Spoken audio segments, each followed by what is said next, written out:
Selamat siang para netizen dimanapun kita berada, salam inspirasi bagi kita semua ya. Gawat-gawat masalah strategi Jokowi ya untuk bisa segala cara untuk bisa menggagalkan Anies Baswedan. Apakah skenario-skenario PKS tidak mengusung Anies Baswedan itu adalah bagian dari skenario Jokowi? Ini masih bertanyaan begitu kan ya. Apakah membidik Anies sana sini ya. Terus kemudian diungkap masalah soal Formula E, lalu kemudian ada kriminalisasi dan sebagainya. Apakah ini semuanya dari Jokowi? Nah, kita lihat saja bahwa dari pernyataan Hasto ini ya mengatakan berbagai cara ya Jokowi ini ada soal kriminalisasi terhadap Anies Baswedan.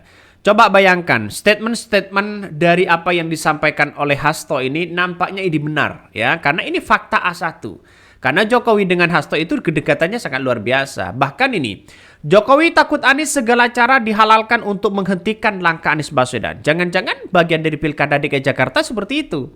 Karena kabarnya apa yang kemudian disampaikan oleh Tempo kemarin ya mengatakan bahwa Jokowi ini ada deal-dealan ya dengan Ridwan Kamil untuk menunjukkan bahwa di tahun 2029 ya bagaimana untuk memilih Gibran. Wah, ini kan artinya apa? Artinya kan kendaraan politik itu kan tergantung dari ketua umum partai. Kenapa Jokowi bisa memberikan statement seperti itu begitu kan? Ini sangat-sangat disayangkan hal-hal itu terjadi. Ya, bocor alus Tempo kan berbagai data yang kemudian dilihat begitu kan, termasuk bagaimana Nasdem agak enggan untuk memilih Ridwan Kamil Suswono di situ. Coba banyak hal-hal yang kemudian kita lihat hari ini.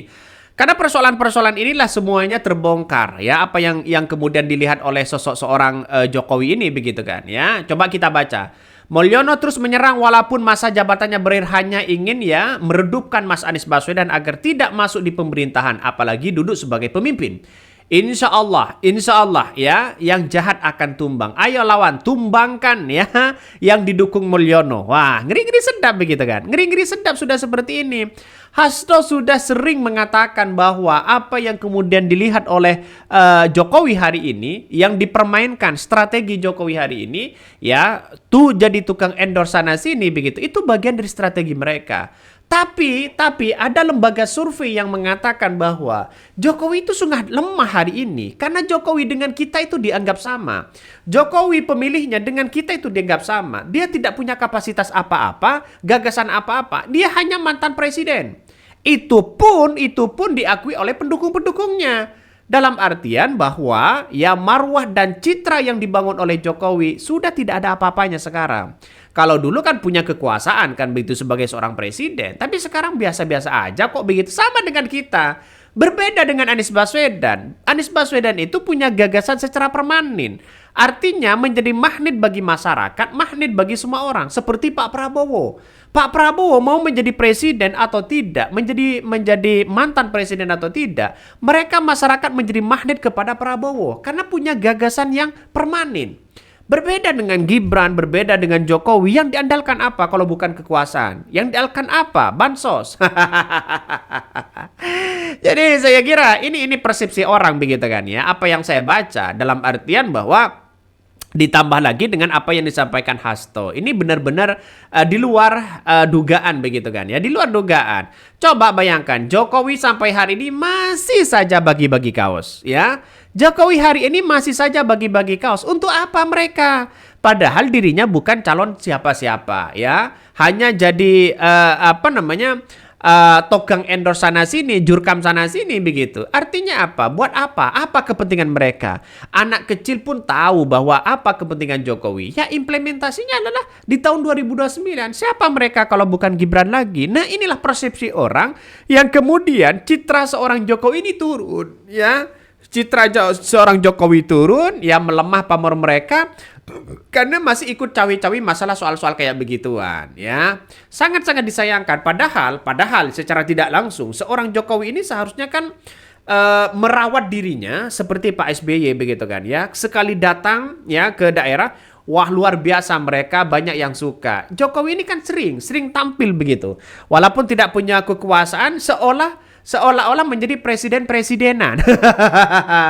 Saat Prabowo ke luar negeri ya seolah-olah Jokowi presidennya. Orang akan menganggap seperti itu begitu kan. Makanya yang sering tampil di berbagai media begitu. Kalau Jokowi dan Gibran, ya Prabowo jarang tampil mereka. Artinya apa? Artinya ini harus benar-benar hati-hati betul ya Pak Prabowo di situ begitu kan ya. Jangan sampai seperti itu.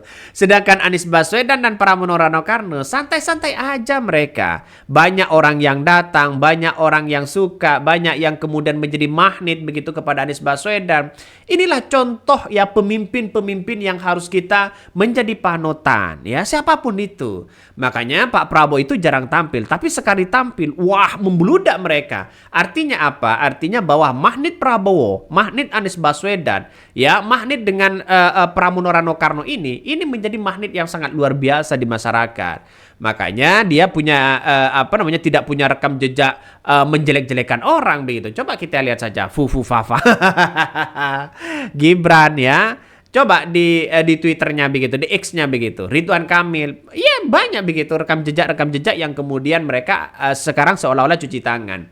Makanya dengan adanya seperti ini ya masyarakat harus benar-benar serius begitu kan ya untuk bersatu bagaimana kita ya melawan dengan orang-orang yang hanya pencitraan. Coba kita lihat saja dan baca.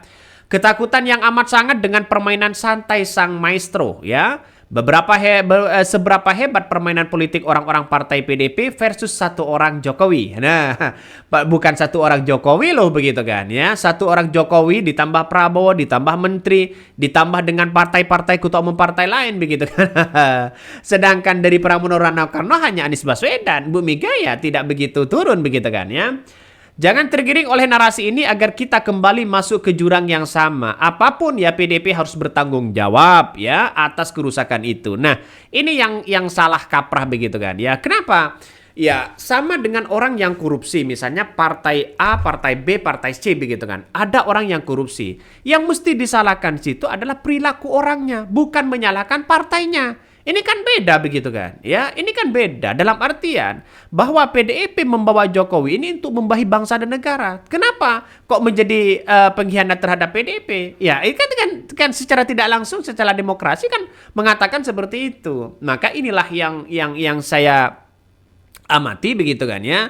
Seandainya Jokowi tidak berpaling begitu kan, saya kira Jokowi akan tetap dihormati begitu. Ya tidak mengkhianati PDIP, tidak mencalonkan Gibran. Sewaktu-waktu ya gampang Jokowi akan mencalonkan Gibran dengan cara baik-baik kepada Ibu Megawati. Saya kira buat apa begitu ya? Karena saking ngebetnya sana sini ingin ya secara instan maka orang akan menganggap wah sosok seorang Gibran ini gimana begitu kan ya. Jadi ya kita jangan menyalahkan hal itu. Yang kita salahkan adalah perilaku mereka ya. Bahkan ya yang takut sama Anies bukan hanya Jokowi, PDI pun takut bahkan ikut ke bagian dalam skenario penjegalan Anies Baswedan. Bisa saja itu terjadi. Tapi ya kita lihat saja begitu kan. Semuanya kan tergantung dari pemimpin ya. Makanya saya kira inilah hal yang harus kita amati begitu. Pemimpin sekarang ini kan ada masanya begitu kan ya. Mungkin dengan seorang Jokowi ingin berkuasa, tapi sekarang kan bersama dengan rakyat, bersama dengan Anies Baswedan, itulah politik. Artinya jangan terlalu fanatik terhadap satu partai, satu golongan dan sebagainya begitu kan. Ya biar tidak seperti ini. Makanya saya melihat dalam kontestasi pilkada ya memilih pemimpin itu adalah harus punya rekam jejak yang baik ya. Saya kira saya pribadi Pramono Rano-Karno punya rekam jejak yang baik apalagi didukung Anies Baswedan dibandingkan dengan Ridwan Kamil ya. Kalau saya pribadi Ridwan Kamil sebenarnya punya pengalaman luar biasa, tapi rekam jejak yang dulu-dulu itu yang saya masih kurang gimana begitu kan ya. Makanya dengan adanya seperti ini saya kira pemimpin itu harus kita lihat seperti apa yang disampaikan Anies Baswedan. Anies Baswedan tidak pernah menyalahkan orang, tidak pernah membenci orang, tidak pernah berkomentar yang jelek terhadap orang. Coba kita lihat rekam jejaknya itu. Mungkin itu yang kami sampaikan ya. Tonton terus channel Hodari Podcast Rakyat ini, jangan lupa di subscribe.